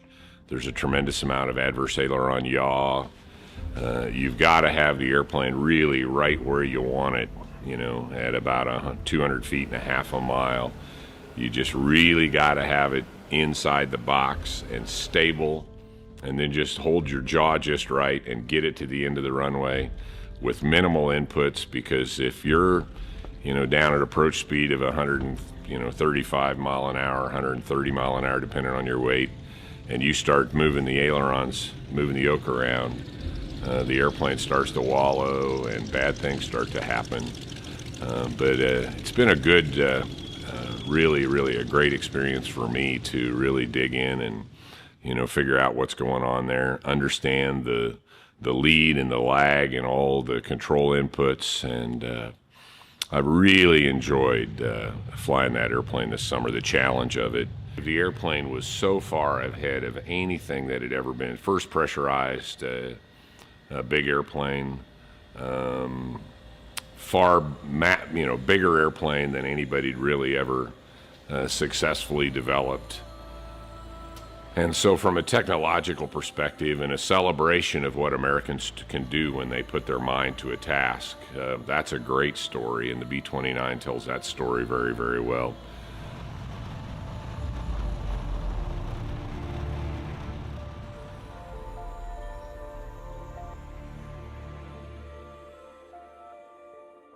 The United States-based Commemorative Air Force's B-29, nowadays known as FIFI, was built in 1945 for use in training roles within the United States, a fact that might explain why she, unlike so many, avoided being scrapped. Now, of course, today the idea of blowing up an old bomber is a totally abhorrent thing to people like me that love airplanes, but that's how you develop weapons, that's how you test weapons, and you make improvements on existing weapon systems that way, and you test new technology that way. So what they were doing was they would take these B-29s, drag them out onto the range, and they would pressurize them on the ground, because it was, you know, the first American pressurized military aircraft. They'd pressurize these airplanes, and then you'd shoot them with different size projectiles and different types of projectiles. Well, you would see what the resulting damage was, and with that, you would design new weapons, you would design new defenses against these kind of weapons. So that's what these B-29s were for. Unlike the B-17 and to the B-24 to an extent, the B-29 had no post-war civilian use. They didn't use them for executive transports or anything. They just weren't set up for it, and they were just so expensive to operate. And truly, they were not that reliable of an airplane, even that late in their career. So, they were blowing them up in weapons tests.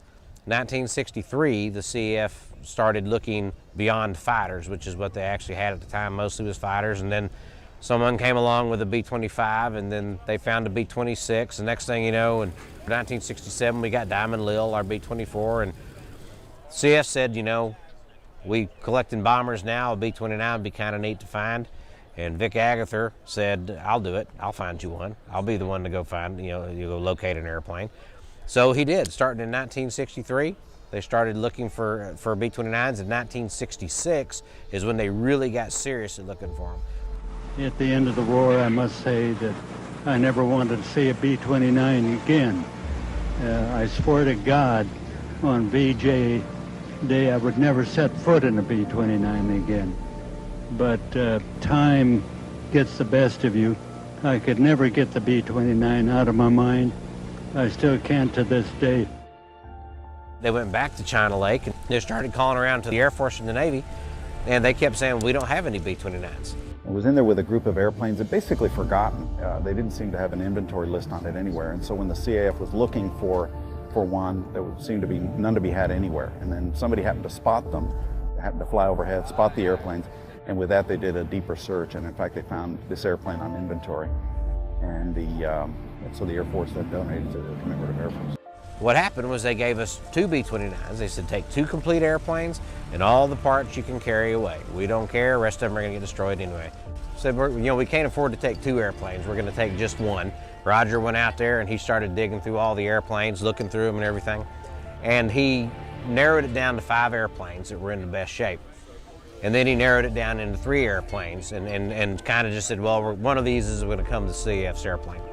And so they finally narrowed it down to the one that became Fifi. And the reason they chose this particular airplane was it had the most intact glass.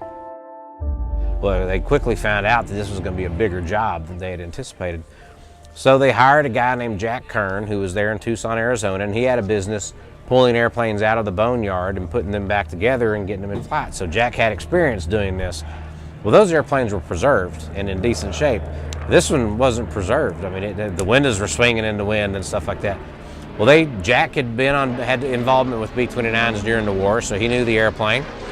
They drug it up onto a hard stand, cleaned it out the best they could, and then started putting it together. And it took, time-wise, it only took 9 weeks of work to get the airplane finished. They got out there early in the morning and cranked the airplane up, took off, circled the base once, kind of as a salute to the Navy, and there was a Baron chase plane, I believe it was. I think it was a Baron. It was the Navy sent up a chase plane to kind of, catch the airplane and see how it was doing and all that. Well, the B-29 quickly outran it, and it became literally a chase plane.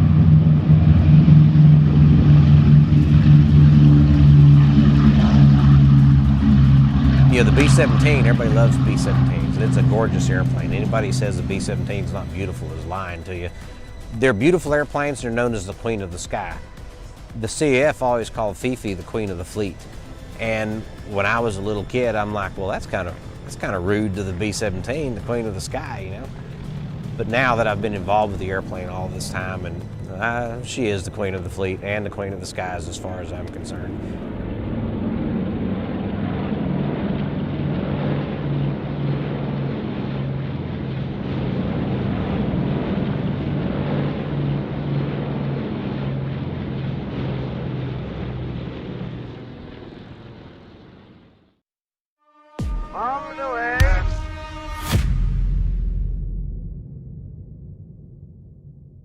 American Doug Rosendahl is one of the world's leading warbird pilots, flying the best-known Allied types in modern airshows. However, when he dropped into the Shuttleworth collection, he wasn't sure what to make of the French Centenarian.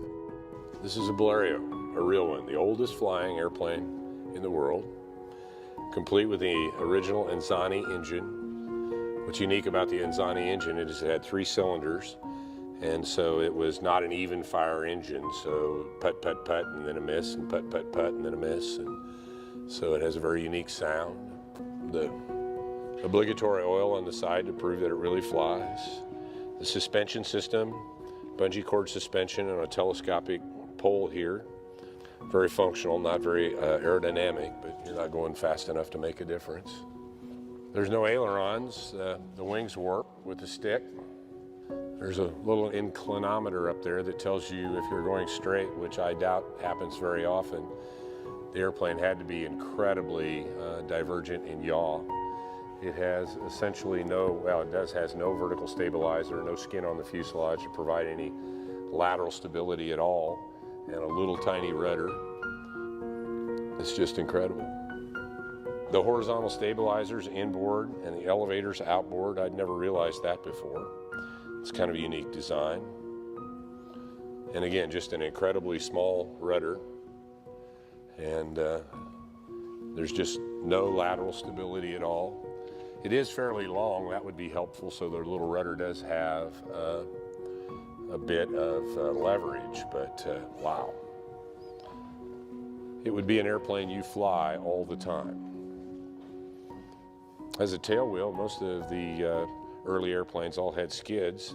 I don't know whether that'd be good or bad. It has no brakes, so I suppose someone had to catch it.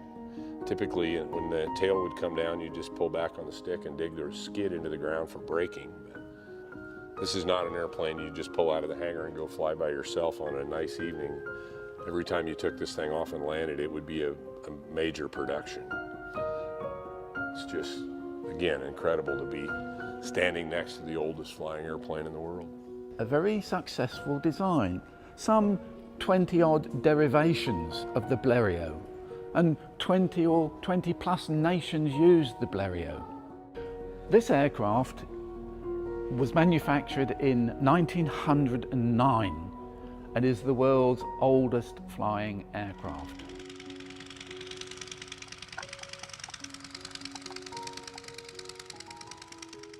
Well, the first Blériot replica, it all revolved around a contract we had from Chile.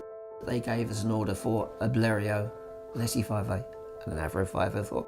And as you rightly point out, so different to whatever we've done before. So the Blériot, that was the first one we made. And the fascinating thing is that some of the wood they use, in actual fact, is willow, because it's a wing warping arrangement. You know, you're asking the wing to do exactly what it shouldn't do. You're asking it to twist. And of course, the SE-5A and all the other conventional airplanes, you're asking the complete reverse. There's lots of things in selecting wood. There's a certain number of, growth rings. You can't have pinholes, you can't have shakes.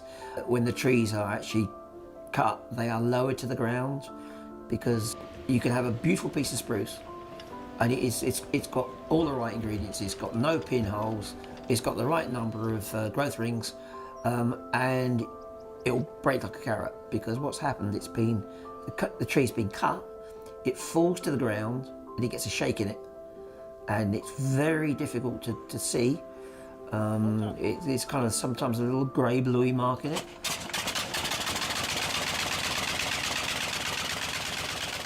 It gets back to what I said earlier. I think these people, they were intuitive engineers. We've lost touch with metallurgy and working closely with nature, if you like.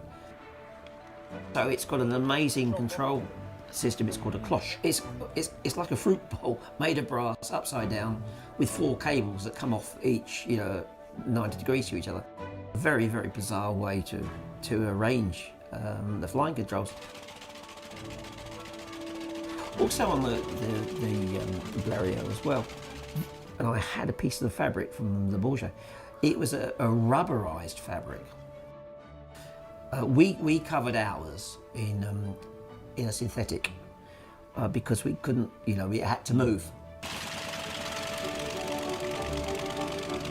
And the other thing we did, I remember on the because we've done 3 of them, I believe. The engine also, we had to cast all of the.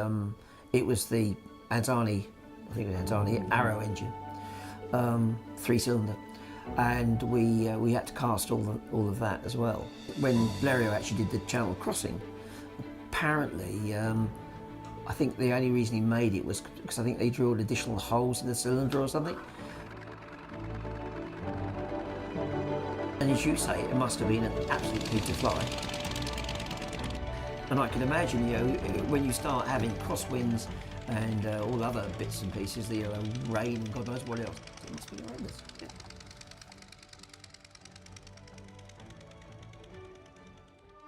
On the way.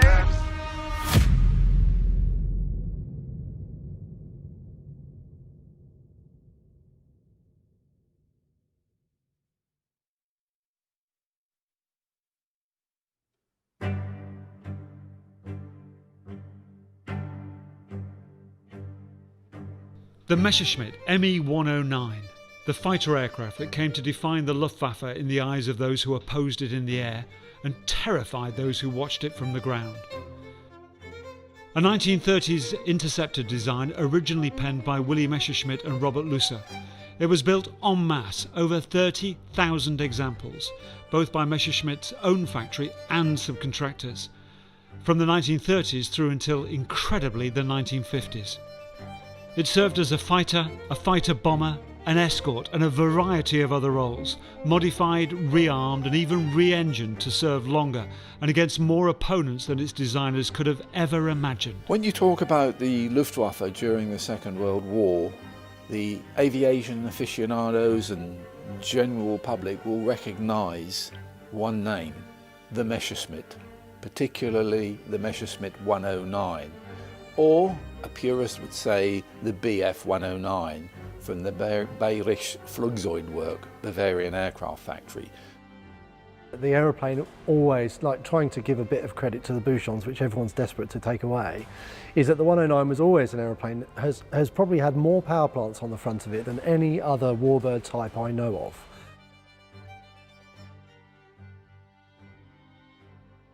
The Merlin 109 was developed by Messerschmitt during the war and after the war. So what we see here, the Merlin 109, is it's not a Spanish, it is developed by Messerschmitt.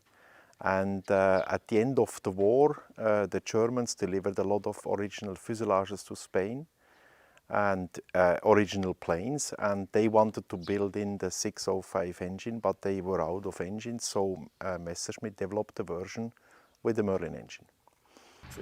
And okay, they will argue about it, but for most people's understanding, it's an ME 109. This was an amazing aircraft, designed, flown in the mid-1930s, used in anger over Spain in the Condor Legion during the Spanish Civil War, when Italian and German forces, fascist forces, fought against the Republic